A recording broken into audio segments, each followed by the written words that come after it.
धोखा, यह शब्द सुनते ही हमारे मन में अनेक सवाल उठते हैं। क्यों लोग धोखा देते हैं? क्या इसके पीछे कोई गहरा रहस्य है?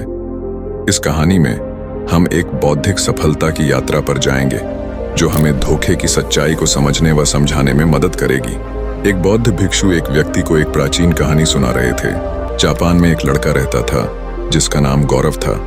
10वीं कक्षा को पास करने के बाद गौरव एक नए स्कूल में एडमिशन लेता है। गौरव का ये पहला दिन था। गौरव को नया स्कूल थोड़ा ठीक नहीं लगा। स्कूल में गौरव की दोस्ती एक लड़की से होती है। वो दोनों साथ में स्कूल आया जाया करते थे। धीरे धीरे दोनों की दोस्ती गहरी होने लगी। दोस्ती उनकी प्यार में कब बदल गई, गौरव को पता नहीं चला। हालांकि लड़की भी गौरव को बहुत पसंद करने लगी थी। ये समझ लो, दोनों एक दूसरे से प्यार करने लगे थे। फिर एक दिन वो लड़की गौरव को इस चीज के बारे में बता देती है और गौरव भी बता देता है। धीरे धीरे वक्त निकलता गया। गौरव बहुत खुश था उस लड़की के साथ, पर गौरव को उस लड़की के जो मॉडर्न कपड़े को पहनने वो आए दिन किसी भी लड़के से बात करने लगती थी। इस चीज से गौरव को बहुत परेशानी होती थी। वो उससे आए दिन लड़ने लगा, नाराज रहने लगा। लड़की ने गौरव से इस चीज के बारे में कोई जिक्र भी नहीं की और लड़की को गौरव ऐसे रहना बिल्कुल भी ठीक नहीं लगा कि गौरव उस पर किसी भी चीज को लेकर रोक लगाए।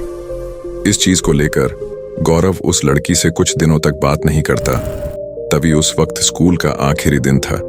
गर्मियों की छुट्टी पड़ गई थी, तो गौरव उस दिन भी उस लड़की से बात नहीं करता, पर वो स्कूल उसके साथ ही आया जाया करता था। ये चीज लड़की को बिल्कुल अच्छी नहीं लगती है। तभी वो लड़की ये सोच लेती है कि गौरव का अब बहुत हो गया तो। लेकिन उस लड़की ने एक बार भी गौरव से नहीं पूछा कि क्यों वो इतना शांत क्यों है, क्यों कुछ नहीं बोल रहा। ठीक कुछ समय बाद वो लड़की गौरव को धोखा दे देती है किसी और लड़के के लिए। गौरव को प्यार में धोखा खाने के बाद गौरव बहुत अकेला और दुखी रहने लगा था। तभी वो व्यक्ति बौद्ध भिक्षु से कहता है कि इसमें ये तो पता ही नहीं चला कि लड़की ने गौरव को धोखा क्यों दिया था। बौद्ध भिक्षु कहते हैं, दुनिया में किसी भी इंसान के पास किसी दूसरे इंसान को धोखा देने का कोई महत्वपूर्ण विशेष कारण नहीं होता। बस लोग सामने वाले व्यक्ति को न समझने में गलती कर देते हैं।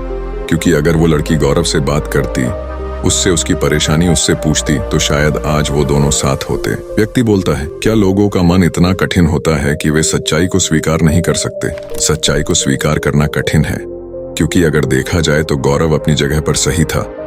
उस लड़की का हर किसी लड़के से बात करना, गौरव को जब ये सब चीजें नहीं पसंद आ रही थी, क्योंकि वो खुद एक लड़का था। गौरव समझता था सामने वाला लड़का उससे क्यों बात करना चाह रहा है। तभी बौद्ध भिक्षु उस व्यक्ति को समझते हुए बताते हैं, बेटा, लोग धोखा इसलिए देते हैं क्योंकि वे स्वयं से भ्रमित हो जाते हैं। उन्हें अपनी अवस्था और भावनाओं का सही अंदाजा नहीं होता। वे अपने दिल की आवाज को नहीं सुनते और अपने मन की अमान्य इच्छाओं का पीछा करते हैं। इससे वे दूसरों को भी धोखा देते हैं। यह कहानी हमें यह शिक्षा देती है कि सच्चाई को समझना अत्यंत महत्वपूर्ण है।